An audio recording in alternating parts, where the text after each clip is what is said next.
3 regional transit authorities are coming together to help you get to work easier. Hampton Roads Transit, Williamsburg Transit, and Suffolk Transit say they want to help to bridge the gap between the organizations.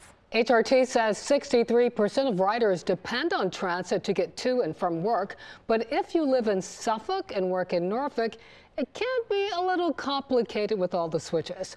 10 on your side's Amy Avery joins us now with how regional leaders are working to make an impact on your commute. Amy.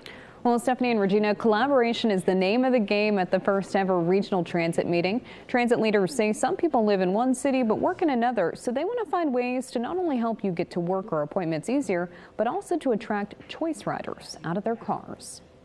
Whether you're heading to work or school or maybe the grocery store, transit providers here in Hampton Roads are here to help you get there.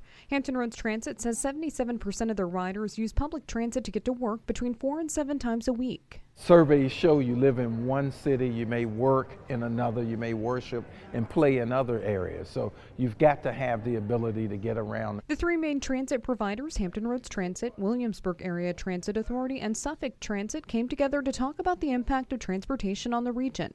HRT CEO William Harrell says their goal is to find ways to help connect the 3 systems so they can work to increase the availability of transit in our area.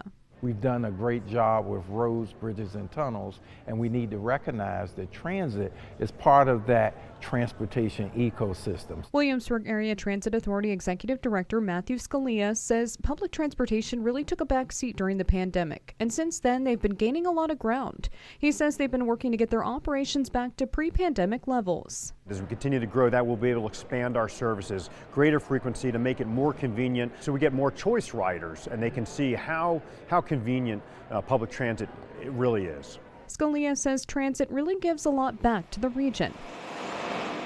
Suffolk Transit Manager Maria Tukowski agrees. She says it also gives people independence.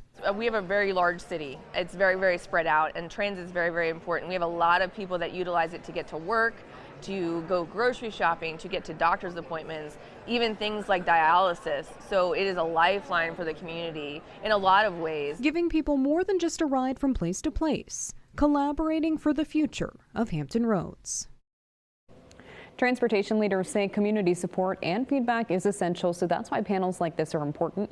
And city leaders also had the chance to speak at today's meeting and ask questions and share ideas. They say this is the first regional meeting, but they hope it won't be the last. Amy Avery, 10 on your side.